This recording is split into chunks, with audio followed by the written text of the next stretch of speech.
Alright, shoutout sa mga viewers natin. Welcome back again dito sa aking reaction video mga kababayan. At muli Kuya Rans TV. Ako po ay nakikiusap muna sa inyo na sa mga bago pa lang dito sa channel ko. Please, don't forget to like, subscribe, and click the notification bell para lagi kayong updated sa mga video ko. Like na agad kayo habang pinapanood nyo ito. Ang topic ko ngayon ay tungkol ito sa nangyaring budget hearing kahapon na kung saan nga ho itong si Senator Marcoleta ay medyo sinumbatan dito si si COMELEC Chair George Garcia mga kababayan kaugnay ito sa mga nangyaring survey noong nakaraang eleksyon. Kasi si Senator Marcoleta mga kababayan ay lagi itong laglag sa survey kung naalala nyo. No? So isinumbat niya dito kay George Garcia, no? Dahil kahit na siya ay laglag sa mga survey, pero nanalo pa rin si Senator Marcoleta. Ayan ho. Ito ho yung video na ating bibigyan ng komento. Panoorin natin to at puputol-putulin lang natin kapag meron tayong mga mahalagang mapanood sa video na ito, magbibigay tayo ng komento. Chairman, your fiscal year 2026 proposed budget is only 11.8 billion pesos. That's right, Mr. Chair. This is considered a pittance compared with your 35.5 billion this year. Yung pong total, Mr. Chair, ng preparatory national and local election at saka po yung national and local election 2024. Wala pa akong tinatanong sa iyo Wala pa nga namang tinatanong todo paliwanag agad Napaghalata ka tuloy COMELEC Chair Eto ho mga kababayan narinig nyo naman yung ilang bilyon yung kanilang proposal budget for 2026. Ang laki ng budget nila compare sa Office of the Vice President. Pero yun nga ho sa laki ng budget nila pero nagko-complain pa sila na kagaya lamang nung pakiusap ng ng PDP na magkaroon ng yung recounting na sabi nga nito si COMELEC Chair George Garcia kailangan gumastos ng malaki daw diyan kaya hindi nila mapaglalaanan daw ng pondo yan. Anyway, ito nga si George Garcia napaghahalata agad na kinakabahan dito sa pagharap kay Senator Marcoleta. Sinasabi ko pa 35 po. Yes, Mr. Chair. Kino-compare ko pa lang. Masyadong malayo, di ba? It's about a reduction of 67%. Tama po, Mr. Chair. Bakit gano'n? Bakit hindi kayo nag-complain? It might affect your effectiveness in conducting the BSKA election next year. Remember? Maraming salamat po, Mr. Chair. Tama po kayo, yung 35 billion, yun yung preparatory national and local election at saka yung national and local election.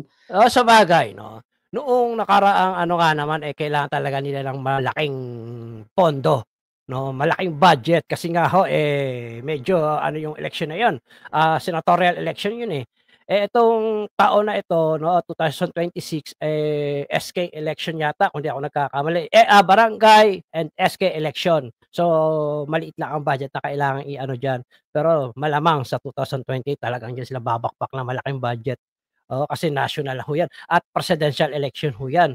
So kailangan talaga nila ng malaking pondo diyan mga kababayan. At sigurado magkakamali naman sila ng salapi.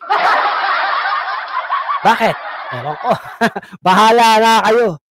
Na 23 billion. Ay, bakit?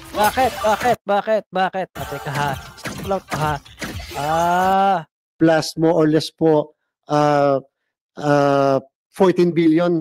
Yun po yung budget talaga ng 2025. Ngayon po, Mr. Chair, ang hiningi po talaga namin for 2026 ay 18 billion. Subalit nabawasan po kami, Mr. Chair, Your Honors, ng 6.220 billion pesos. Ngayon po, yung po sana yung aming ipapakiusap na maibalik. Kaya lang po, Mr. Chair, biglang pumasok po yung paglagda ng ating Pangulo ng resetting ng barangay and SK election. So we were torn between whether to push for the return of the 6.220 or yung ihihingi po namin ay yung dagdag para sa BSKE. Alam po namin, Mr. Chair, Your Honors, hindi po pwede namin makuha parehas. And therefore, yung po kasing 6.220, kasama po sana yung sa preparasyon para sa 2028 elections. Pero since mauuna po, Mr. Chair, ay barangay and SK, we will just settle to push for the additional budget for the barangay and SK po by next year. Ito itong budget na ito for 2026 lang ito hindi pa kasama diyan 2027, 2028. At expected na yan sa 2028 malaki ang proposal budget na iano nila niyan. Yung nga lamang ho sana mga kababayan kahit na itong COMELEC imbestigahan din ito. Hindi kasi pinaparatahan natin ng COMELEC dapat ka lahat ng ahensya imbestigahan kasi ako naniniwala ako hindi lang naman ang DPWH ang may corruption may malalang corruption No, sana ho lahat ng ahensya ay imbestigahan hindi sa pinaparatahan natin to COMELEC para maging fair, maging transparency, di ba? Malaman ng taong bayan talaga kung lahat ba ng ahensya na yan, yung kanilang mga proposed budget o yung kanilang mga budget diyan ay nagagamit talaga sa tama, di ba? Kasi alam niyo pagkadating ng budget hearing, nagkakaroon ng sa COA, may mga ahensya ho na may mga sila may mga pinipresent na kung saan hindi nagtatugma ang kanilang mga liquidation. Pero kung mapapansin niyo nakakalusot pa rin at nabibigyan pa sila ng mas malaking budget. Naalala niyo last year, nagkaroon ng budget hearing ang COA, may present na mga dokumento na kung saan may mga ahensya na hindi tugma yung kanilang liquidation. Samantalang sa Office of the Vice President mga kababayan, wala namang naging nakitang problema, okay naman naglabas ka ng certification ang COA na talagang itong Office of the Vice President ay walang nangyaring misuse sa paggamit ng budget. Pero tingnan nyo, pinagdidiskitahan pa rin nila ang OBP. Kanina nga ho sa press briefing mukhang hindi na sila magre-request ng mas malaking budget. Siguro baka nga mas bumaba pa doon sa nakaraang ito sa 2025 baka mas bumaba pa yata ang kanilang kuan kasi ayaw na rin naman nila na makaano sila ng kuan dahil alam niyo naman mainit sa Office of the Vice President itong mga politiko yung mga lalo sa House ayaw nila talaga mabigyan ng malaking budget ang Office of the Vice President. Pati nga yung yung tawag dito, yung travel expenses ni Vice President Sara tinanong pa ng media mga kababayan pero sinagot sila ng staff ni Vice President Sara na lahat ng mga travel expenses ni Vice President Sara ay sarili niyang gastos. Hindi galing sa kaban ng bayan. Pero yung mga security, natural lang talaga 'yon na pasweldohin.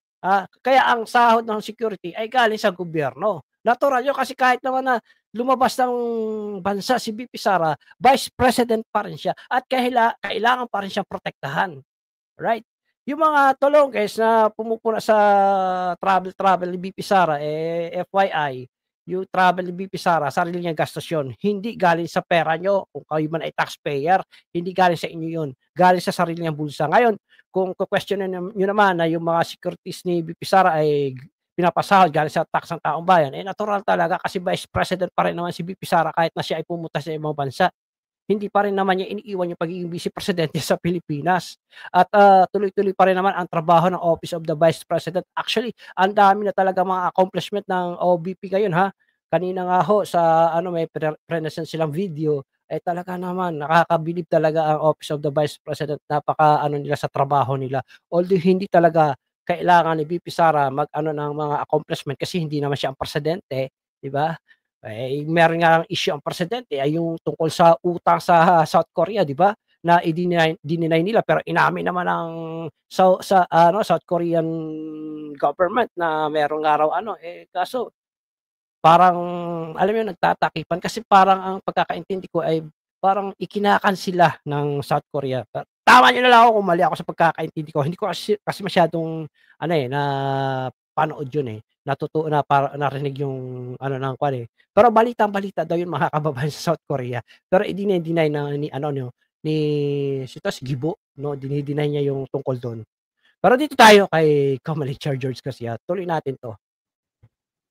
Kinakabahan lang ako dahil masyadong malaki yung nawala sa inyo.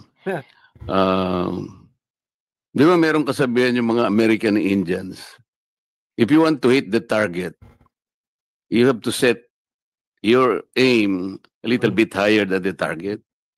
Sana ginawa mo man lang 20 para kapag kahit na ibaba yun, di naging 18 pa rin, di walang nabawas sa'yo. Yes po, Mr. Chair. Next time, ganun ang kailangan maging para kang businessman, di ba? Mr. Chair, alam po din namin sa COMELEC talaga na napakaliit ng fiscal space. So we would like to help them, the national government, and would like to emphasize really in this committee po, habang lumalaon po nagmamahal ang demokrasya ng Pilipinas, talaga po habang tumataas ang bilang ng mga botante, talagang tumataas po yung gastos natin, Mr. Chair. Oo nga. And then Mr. Chair, dito sa regional distribution ninyo, napansin ko lang yung SOCSERGEN, 241.8 million in 2024. Then it dropped to only 89.7 million in 2025. The smallest share nationwide. Pero 2026, bigla na naman siyang lumundag sa 264. Can you please just hear me out? Ay, may ads na naman. Work management platforms are the same. Monday.com is the one you'll actually love. Million. So from being the lowest, bakit pa ganun-ganun? What is the criteria in justifying this very, very erratic calculations? Maraming salamat po, Mr. Chair. Usually po based sa number of registered voters. Number 2 po based po doon sa staff contingent. Yan po naka-reflect po na amount na yan ay more on the operation side ng commission. Like for example, Mr. Chair, ilan po yung aming election officer, ilan po yung aming election assistant, ilan po yung mga yung pong gastos like for example bayad sa kuryente, supplies, etc. So yun po yun, Mr. Chair. And usually po, hindi pa napifilapan yung ibang positions na nagre-retire kasi po nag-freeze po muna kami ng aming pong hiring dahil sa election, but we will resume. So yun po yung kalimitan nagbabago dahil po doon sa pagbabago rin sa operation side, Mr. Chair. If I may, samantalahin ko po, Mr. Chair, yung pagkakataon na to na supposedly po ang aming pong dapat na proportion, one election assistant per 25,000 voters. Kaya lang po, Mr. Chair, sa kasalukuyan, nanghihingi po kami ng dagdag sana na 800 election assistants nationwide sapagkat meron na po kami katulad sa Rizal. Almost 300,000 ang botante sa Antipolo at sa Taytay. Mr. Chair, dalawa lang din ang election assistants namin. So, yun po, mas malaki ng konti ang magiging budget kasi dahil sa population pero hindi po kami makapag-hire kasi wala pong creation ng opisina. So, yun po yung kadahilanan, Mr. Chair, ng mga pagbabago ng amount. Thank you for that answer. Last question, Mr. Chair. In the last election, Mr. Chair. Mr. Chair. I was consistently number 22 in the surveys. Ito yung sa survey ito mga kababayan, consistent si Senator Marcoleta sa number 22 sa survey. Yan ang yung sinasabi, yung survey talaga hindi mo pagkakatiwalaan yan kasi nga no? Ang pinaka talaga yung actual. Tingnan niyo naman kahit number 22 siya pero pang ilan si Senator Marcoleta? Pang-anim ba? Mali ba ako? Tama. Pang-anim ba si Senator Marcoleta? 'Di ba? Kaya nga sinasabi ni BP Sara wala yung survey na yan. Pang-ano lang yan, pang propaganda lang yan. Kahit sabihin na si BP Sara laging nagiging number 1 sa survey pagdating sa presidential election, hindi believe si BP Sara. Iba pa rin talaga yung actual. Itanong survey. SWS, Pulse Asia, kung ano-ano pa. Minsan 32 pa nga Katapos nung malapit-lapit na may naawa yata sa akin, bigla akong miraculously napunta sa 12. But that was short-lived. After 3 days, napunta na naman ako sa 22. But nawala si Senator Sherwin. Senator Sherwin, siya inconsistent hindi si... Sorry. Senator Erwin pala. Siya yung consistent Alam naman ninyo yun, di ba? Paano nangyari yun? Ang pagitan lang naman pala namin, number 6 ka, number 4 si Senator Erwin. Sa mga tweet, I will have the basis now. to tell na hindi reliable ang survey. Yes, tama. Nakakapagbigay nga ng mindset which is not good for the electorate. Kaya nga ho no. Etong survey na yan mga kababayan, mind conditioning yan. Para nasa ganon, tuwing nakikita ng taong bayan na, oy ganito, na pasok sa top 12 itong mga kandidatong senador na ito. So ito na lang yung iboto natin. Parang ganon yun eh. Pero alam niyo ho, no, matatalino na rin ang taong bayan. Alam na rin nila na yung survey na yan is part yan ng mind conditioning. May sabuatan yan eh. Sabi nga nila mga kababayan, kailangan mo magbayad no, sa mga survey company para pumasok ka palagi sa top 12.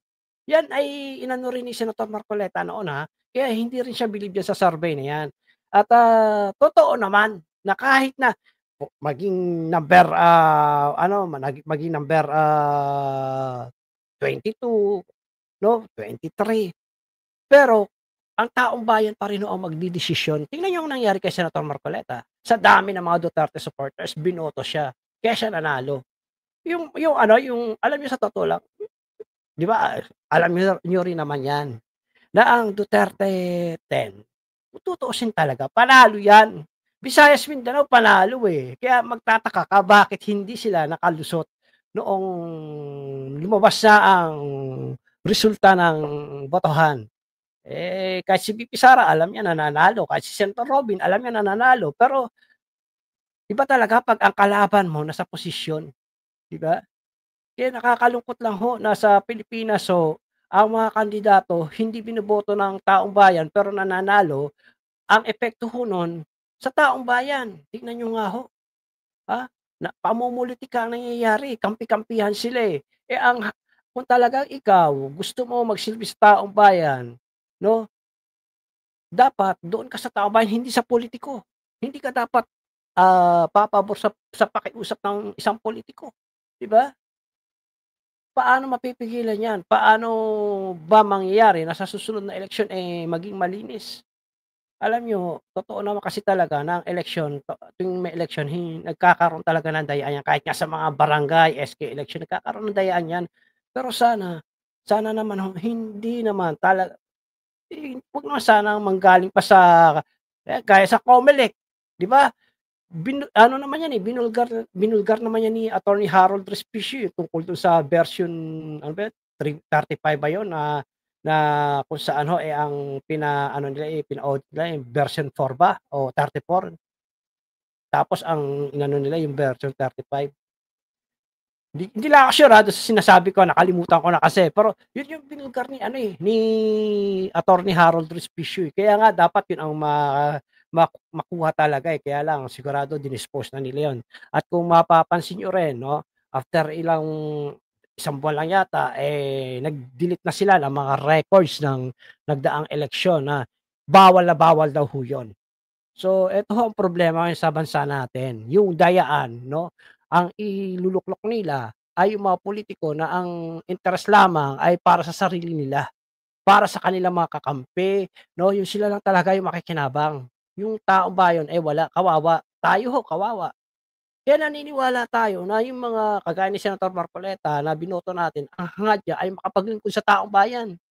Kagaya lamang ng kanyang batas na isipanukala yung libreng kuryente sa mga ordinaryong Pilipino na kung saan kung ikaw ay magkaka-bill ng mababa sa 2,000 ay may lilibre na. Napakaganda napakagandang panukalang batas yun kung maipapasa ho yun. At hindi lamang ang mga sumusuporta kay Senator Marcoleta makikinabang. Ultimo yung mga galit sa kanya. Yung mga mahihirap na katulad natin na galit sa kanya ay makikinabang din. At huwag nilang mamadalin. Marami akong nakikita na Senator Marcoleta, sana yung pinangako mong libreng kuryente. Wala pa naman Hindi yung basta-basta na lamang na sinabi ang ganon aprobado na agad. Dadaan pa ho yun sa proseso. No, kailangan maisabatas ho yun. Dadaan sa Senado, dadaan yan sa House. So hindi lamang si Senator Marcoleta ang mag-aaproba niyan. Although siya ang magiging author niyan, pero marami yung pagdadaanan niya. Kaya hintayin niyo kayo mga Tolongges na naghahanap ng ano, maghintay kayo. Yung mga iniidolo niyong ano, yung mga batas ba nila napapakinabangan niyo ba? Napapakinabangan niyo? Eto napakalaking pakinabangan nito, tama nga naman kaysa bigay ka ng ayuda, 'di ba? Magbigay ka ng ayuda isang araw, 2 araw, ubos na. Eto ho, pangmatagalan ho ito. Hangga't ikaw ay nabubuhay, basta kumukonsumo ka ng kuryente na nasa halagang 2,000 pababa, malilibre ka. Kung 'yan ay maisa sa batas. So balik ho tayo dito sa pag-ano 'no, pagsusumbat ni Senator Marcoleta kay Comelec Chair George Garcia. Masyadong malayo eh. Sana man lang kung nasa number 11 ako. Pero in 22, consistently, in the last 6 months, pwede naman silang mag-survey, Mr. Chairman. I think they will do well in surveying kung ano-ano yung mga produkto natin na magkukumpara-kumpara halimbawa para sa ating consumers. And our people will profit immensely from that. Halimbawa, SWS and Pulse Asia. Ano ang pinakamasarap na bagoong? Bagoong Balayan? Galing ata ng Batangas. Batangas. Bagoong na Padas? La Union? O bagoong na Munamon galing sa Pangasinan? Ay, masasarap yan, oh. Yung resulta nun magiging credible. Kasi merong comparison. Yes. These are real correct, products. correct. Pero kung masyadong malalim to si Senator Marcoleta, no? Talagang yung mga comparison niya, maglalaway ka eh. Masyadong malalim to si Senator Marcoleta. Napaka ano ng utak ng tao ito eh. lalaruin nila yung politika. Kamukha nung nangyari. So, Mr. Chair, the question is, will you not look into possibility of not letting the surveys, kung ang pag-uusapan ay yung politika. Sa produkto na lang, okay. Sa services, hindi magagaling na services ng ating mga companies. Pero kasi napaglalaruan nila eh. Knowing that yung pagsasurvey, sapagkat ito, alam ko, dito pinagkukunan ng mga funders. Yung, alam mo na, yung maraming funders. Right or wrong, they will have to base their judgment. Alam niyo yung funders na tinatawag ni Senator Marcoleta. Ito ho yung mga kandidato na nagbibigay o nagbabayad sa mga survey company. Sabi niya, may binanggit pa siya, 3 million, no, magbayad ka para lagi kang pasok sa ano. Kasi nga ho, mind conditioning eh. Pag nagbayad ka, no, ilan kayo dyan, 12 kayo. Lagi kayo nasa ano, lagi kayo sa top 12. Pasok kayo lagi dyan. So, yan ay ibabalita ho yan ng mga media outlet o yung mga mainstream media. Ibabalita na yan. Siyempre, maraming makakapanood ng mga kababayan natin. No, mapapanood nila yan. Ay, eto yung mga nasa top 12 senators na ano. Kaso ho mga kababayan, no, ang nakakalungkot lang ho, yung kung ang top 12 candidates na yan ay nandyan, ang agenda naman nila ay hindi para sa bayan, kung sakali man sila manalo, kawawa tayo. Kaya ho, no, mas maganda talaga na magbase tayo doon sa politiko. Kung ano ba yung kriteria, kung ano ba yung pagkatao niya, kung yung bang politiko na yan ay talagang mapagkakatiwalaan, yung politiko na yan ay talaga bang gagawin niya yung mga ipinangako niya. Sa totoo lang ho, grabe yung mga politiko ngayon dahil sila ho tumatakbo hindi para ano hindi para sa bayan hindi para magpayaman. Oops, wala akong binanggit wala akong binanggit kung sino mga politiko. Pero yun ho ang yun ho ang tingin natin ngayon 'di ba? Pag may issue at kakampi nila pinagtatakpan. Dapat kung ikaw ay politiko at kahit sabihin mo pa kapatid, anak mo yan, kung siya ay na-involve sa mga issue, dapat bakbakan mo. No? Dapat anayin mo rin, punahin mo. Di ba? Nangako ka sa taong bayan, maglilingkod ka sa taong bayan. Pag akong binoto nyo, gagawin ko lahat. No? Ako yung magiging boses nyo sa Senado, ako yung magiging boses nyo sa House. Di ba? Pero sa nakikita ho natin, iba politiko ngayon. Ibang kalakaran ng politiko. Dito sa Pilipinas, grabe talagang kampi-kampihan sila, no? Doon lang sila sa politiko na na pinoprotektahan nila. Sabihin natin, si Marcoleta ay nakaano kay Duterte. Kasi si Duterte alam ni Marcoleta na walang kasalanan. At subukan ho natin yan si Duterte.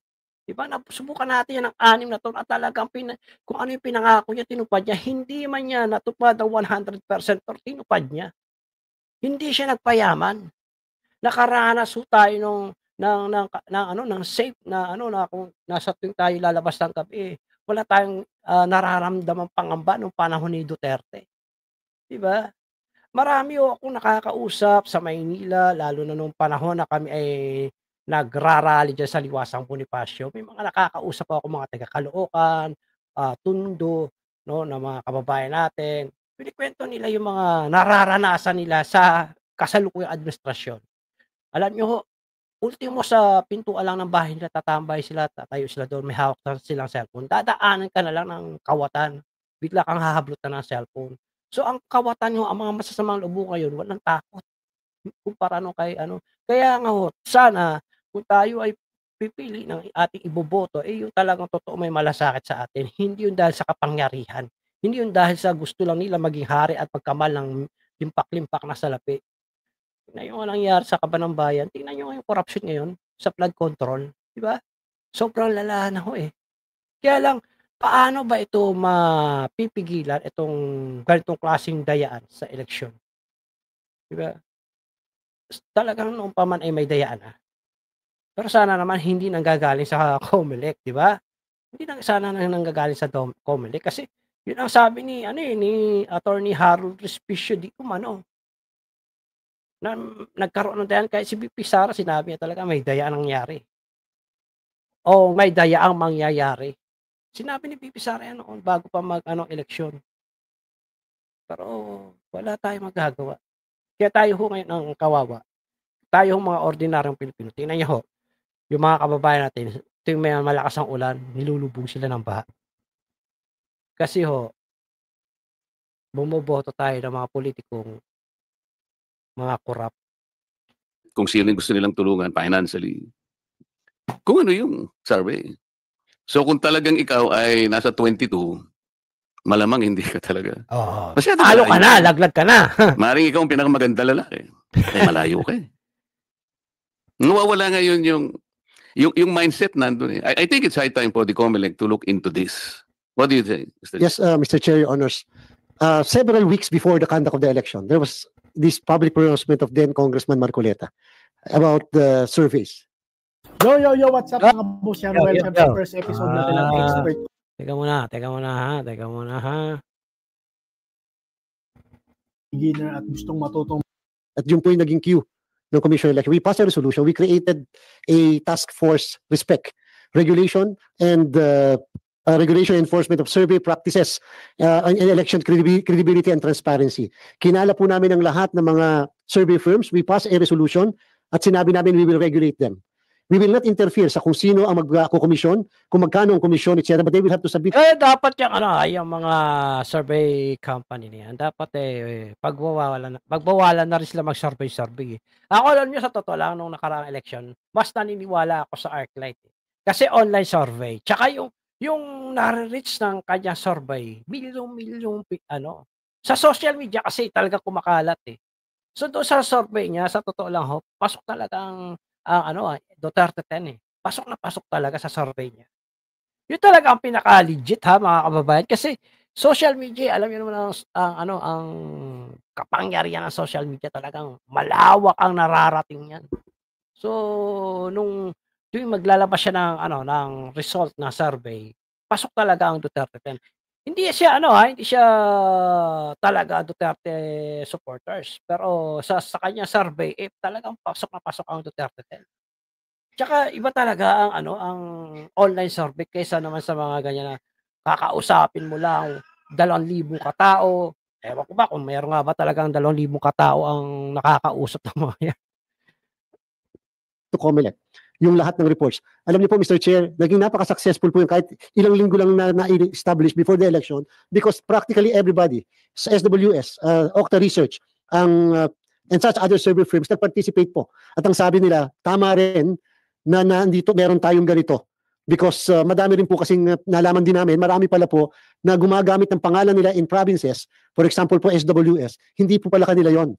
Pero SWS po ang ginagamit. So sabi namin, bakit hindi nyo mapahinto o maireklamo? Kasi po sabi po nila, wala rin kaming lalapitan. At least ngayon, may COMELEC na pwede nang lapitan. So sinimulan na po natin yung task force respect, and we're hoping that for the conduct, especially of a major election like 2028, yan po, kaya po namin sila pinapunta lahat doon. Mr. Chair, sabi po namin, para ma-prevent yung pag-file ng case sa Supreme Court. Baka kasi sabihin na nagva-violate ang COMELEC ng freedom of speech because may decision na po before Pero this time, wala pong pumunta sa Supreme Court to question our resolution, to regulate them, because we were able to explain that our purpose is for an equal opportunity for all the candidates. We do not want to interfere doon sa kung sinong magkanong bayad, etc. Bahala sila. But they will have to reveal to us sino nag-commission yan, ano ang parameters nyo, ano ang scientific methodologies na ginamit nyo, at sino at saan nyo kinuha yung mga respondents without revealing at least po kung sino yung mga nasa likod, sapagkat alam po namin kasi meron talagang mga tumataya sa ganyan, parang marketing arm din, and so hindi po namin, pero ang kinakailangan yung nag-subscribe, ma-reveal po sa amin. Yes, a very good topic, Mr. Chairman. Yes, Chairman George, kasi ako, di naman kami tumakbo ni Senator Sherwin itong last election. It was our midterm for us. No? Nung napapanood ko yung mga television, lalo nung palapit na ng election, naalala ko po may survey, yung mga may-ari ng survey or yung mga presidente ng mga survey firms na to, nagsasalita sa TV, ito na, wala nang iba. Mananalo ito, sigurado sa survey namin, itong mananalo, siyam na alyansa, 3 lang yung opposition. Mamaya-maya pagkatapos ng eleksyon, 5 na lang naiwan sa alyansa at 7 ang nanalo na hindi aligned with the administration. Pero they were confident. Parang mind conditioning ba? Wala parang magawa yung commission dyan sa mga ganyan. May nakita ako yan sa social media. Eto na, panalo na.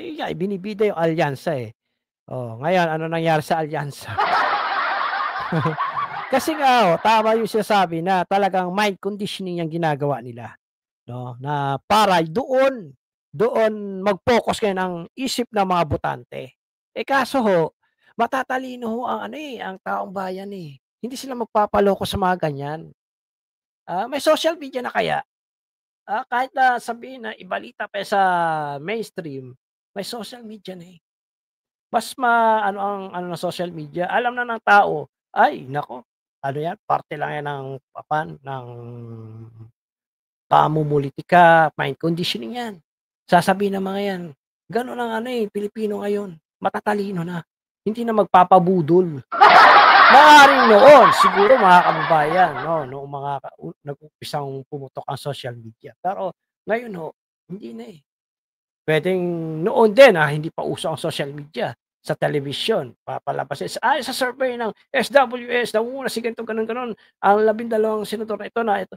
Yun ngayon natatatak sa isip ng pero ngayon hindi na Naalala ko pa nga mga kababayan merong patalastas na para sa mga election na ang inaano ng maging vote wisely.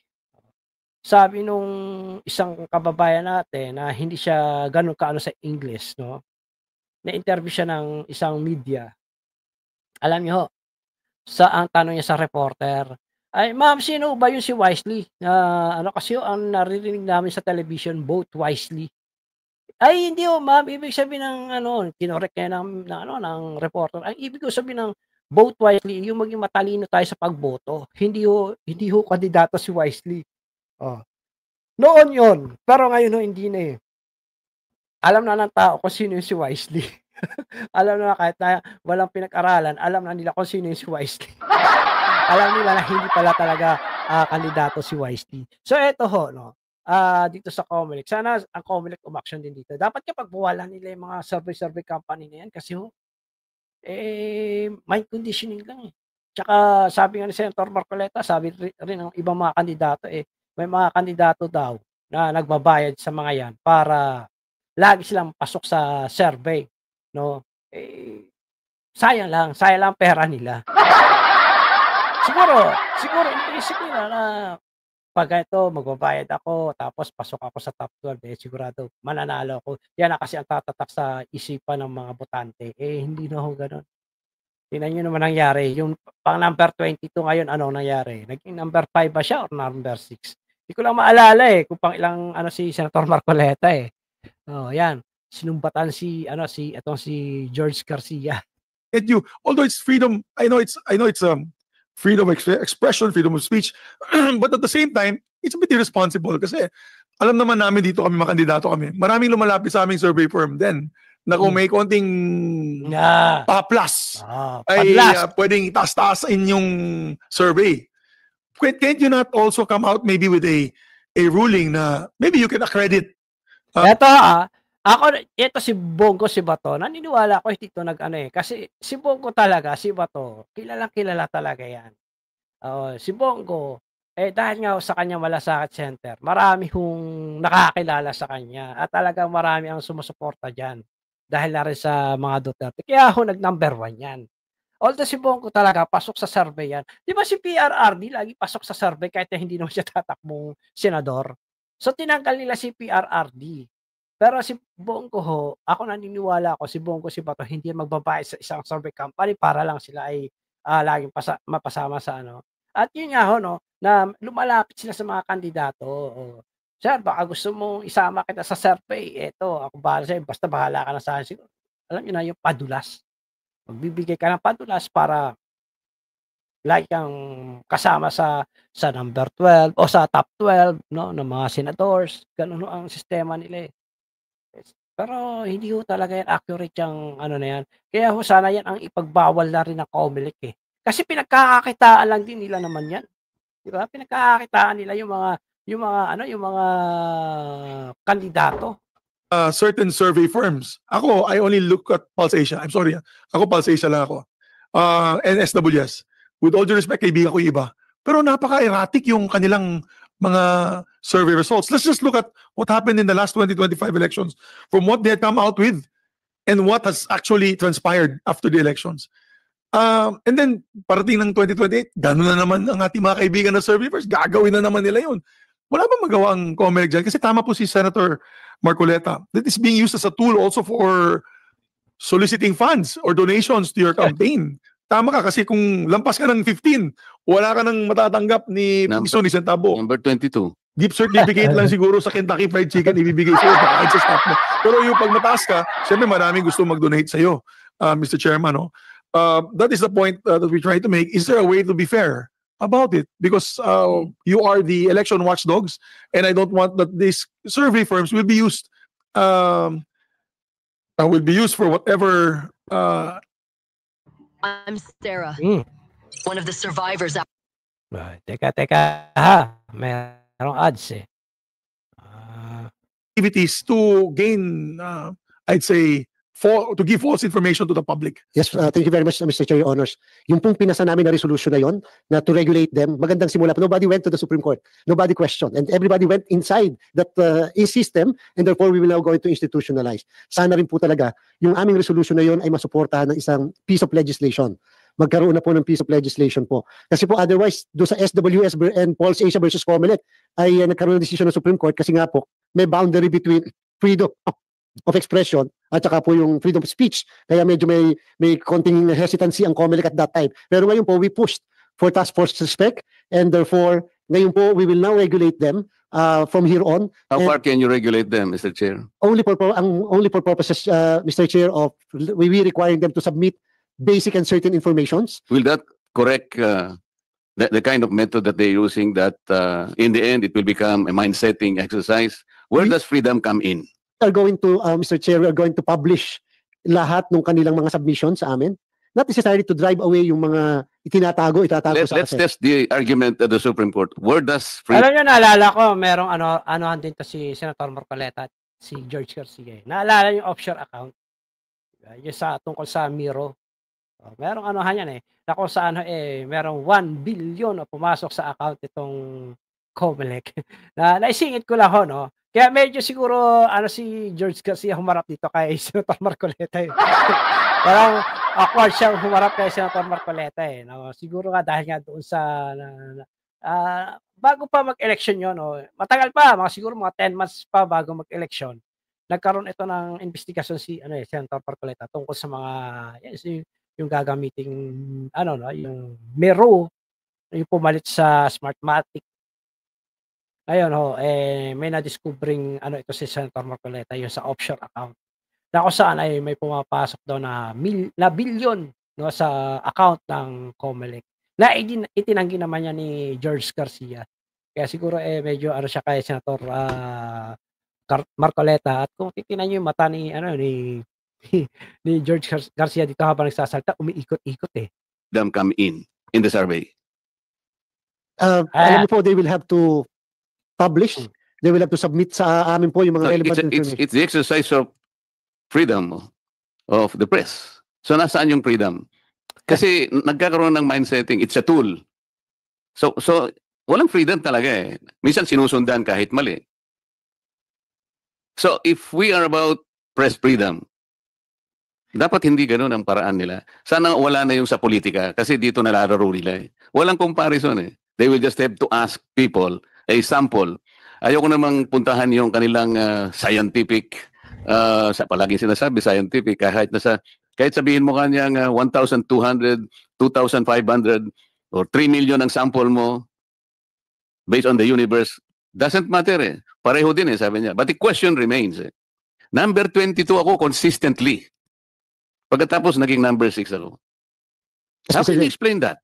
We fully agree that this cannot and should not be used for political purposes. Kaya nga po sana, ang gusto nating baka isang araw mapag-isipan ninyong mabuti sa COMELEC, let us allow surveys, pero sa mga produkto na lang yan. Pagdating sa politika, wag mo nang pakialaman yan because you are toying around and you are playing with our people. Mahirap yun. I will probably say myself as Exhibit A.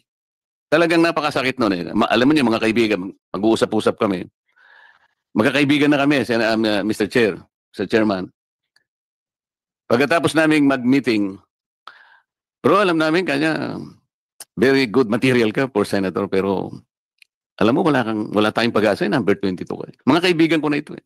Wala naman akong magawa because ang mindset talagang, kaya nga eh. Ilang Marcoleta. Wala nga eh, no? Yung makita sa survey na number 22, yan ang ang sinasabi na huwag kayong maniniwala sa sa mga survey na yan. Ako, talagang inano kaya, ay wala yung survey na yan, mind conditioning lang yan. Totoo naman kasi talaga eh. Hindi talaga yan, na yan ang mananalo. Noong araw, naniwala ako dyan. Noong araw, mga kababayan, naniwala talaga ako dyan sa survey na yan. Kasi nga ho, lagi, ito yung may lalabas na survey, lagi pasok yung mga kandidato na yun. So yun ang ginawa kong guide para iboto ko. Noon yun ha. Pero nung nagkaroon na ako ng sa politika, naisip ko, yung mga binoboto ko dati, wala naman ako nakikita. Si Lacson, binoto ko yan eh. Binoto ko yan nung araw si Lacson. Kahit na si Revilla.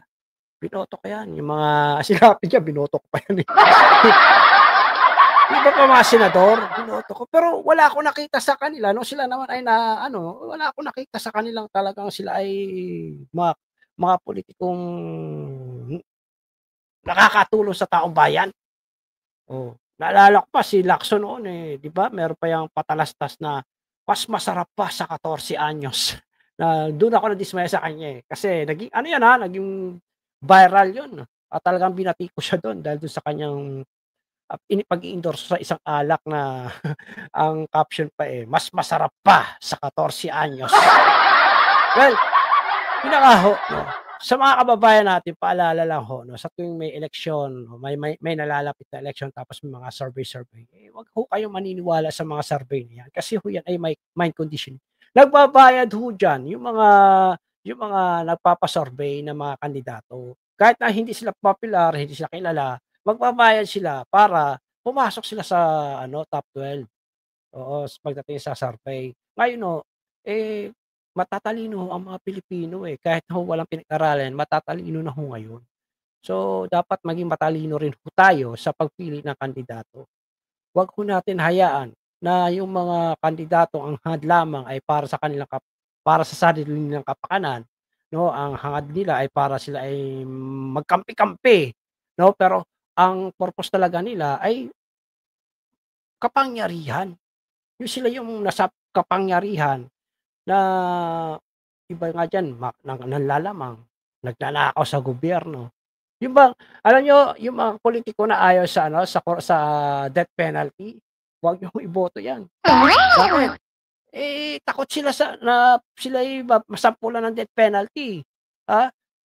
Sayang nga lamang ho mga kababayan kasi ito si Attorney Vic, hindi nila pinapasok, Isa ho 'yan sa talagang gustong-gusto na ano, na mag-asulo ng batas ng death penalty para sa mga pulitikong korap, Naku, sigurado maraming masasampulan ho.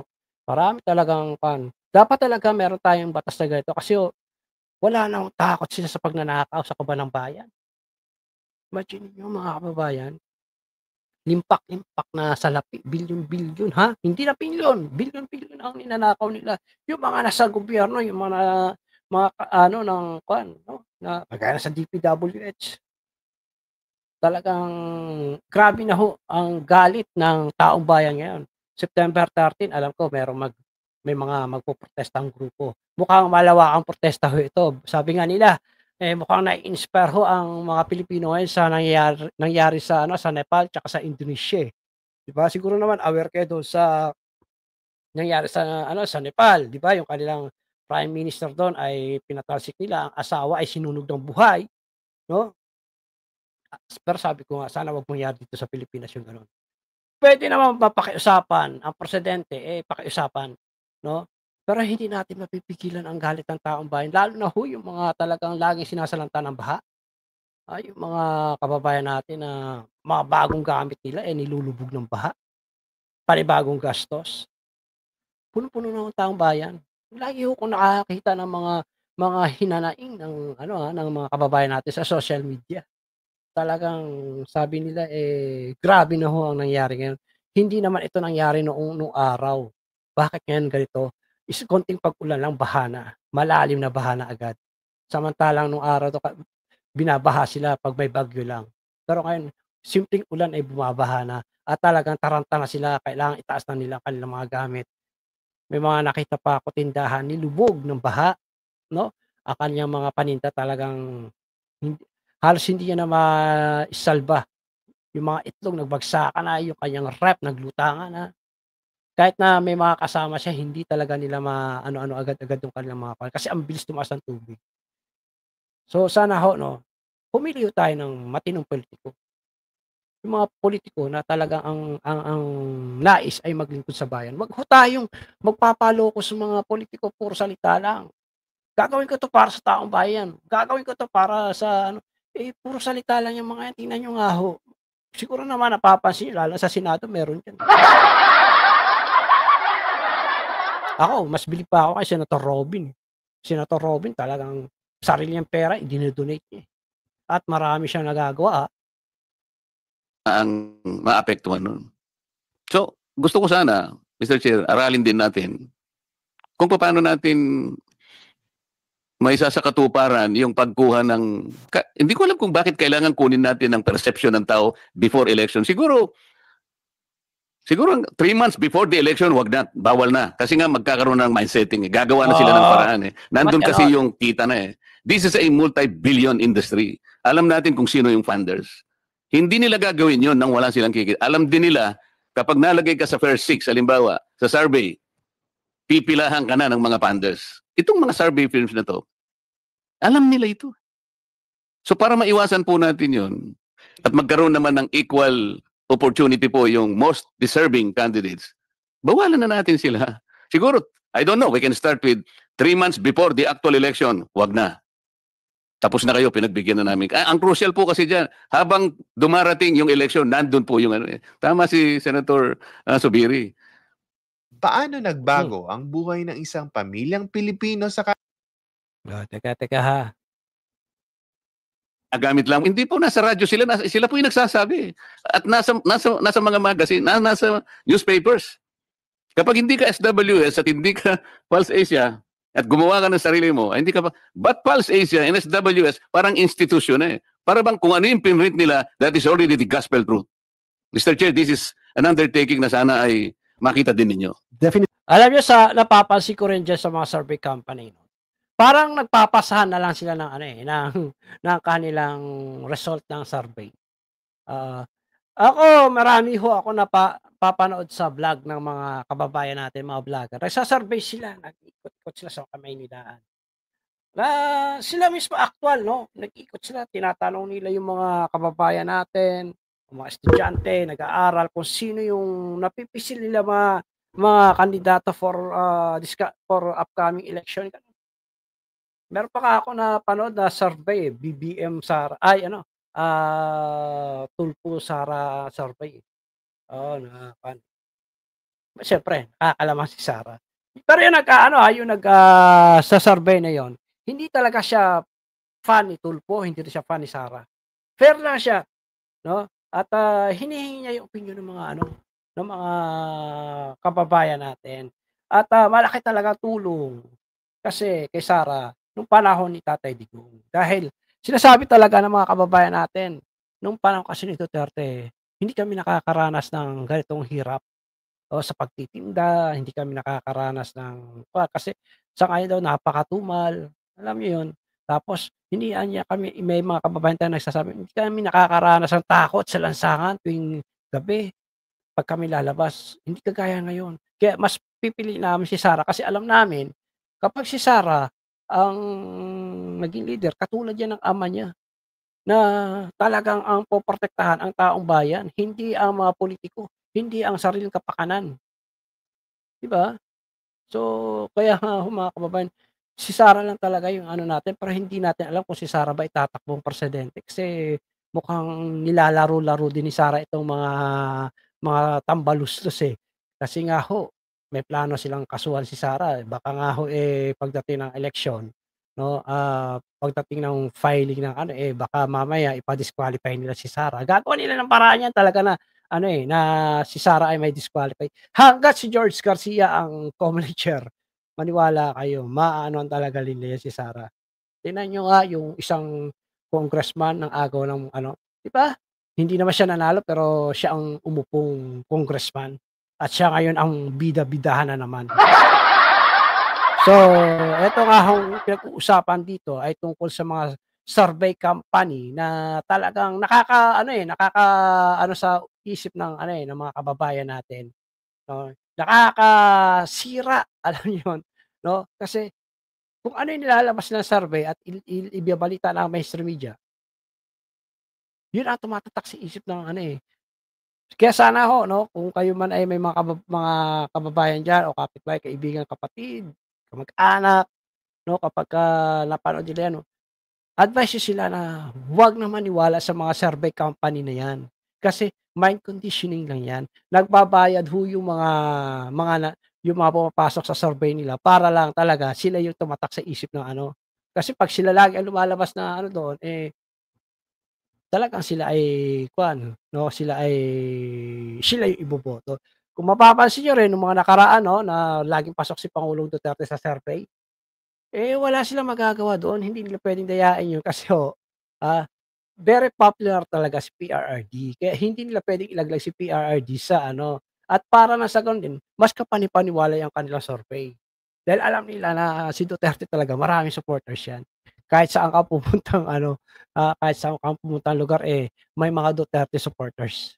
Mr. Chair, we will definitely consider that po. Kung kinakailangan enhance namin yung aming pong present regulation, we will do that. Pag-aaralan na rin po namin yung 3 months before the election. That is a very good suggestion. But we will likewise provide the committee yung pong aming resolution so that we can provide the Office of the Good Senator, Mr. Chair, para po matulungan din kami. Maybe we can come up also with a piece of legislation para po hindi lang po Comelec regulation, kung hindi may batas din to strengthen. Kasi po kung Comelec regulation, sasabihin nila, usurpation of legislative prerogative. At least po kung may batas, then we will implement, yung pong dalawang yon, pag napastrengthen natin, we will now put an end to this practice of influencing voters. Mr. Chairman, yes, naalala ko si Senator Gordon was very active on that, remember? Si Senator Gordon was very active on that. Unfortunately for him, nung ginawa niya yung survey firm, di na siya pumasok sa Magic 12 sa lahat ng survey. Hindi ko alam kung ayan ay common ground ng mga survey firm na gawin yun. Pero akin na po, Chairman, kasi tama yung sinabi ni Senator Marcoleta. I recalled this last election, 1 week before elections, sila naging spokesperson na. Iniimbita sila sa mga news outlets at social media post na sila na mismo kumakampanya na. Ito na, wala nang iba na mananalo. It looks like 90% of the winning candidates of the next week's elections will be coming from this group. Hindi na maganda po yun, Mr. Chairman. Kasi maganda lang kung sabihin nila, ito yung facts, ito yung numero namin, kayo na bahala mag-interpret. Pero ito yung lumalabas sa aming survey firm. Pero kung sila na mismo nagsasabi, and you can check all the news items who are being interviewed, who are frequently being interviewed, saying that ito na, wala nang iba. Ito nang... Tapos yun na tanong yung mga tao nasa 2,000 lang. 1,500 up to 2,000. Oh, di ba?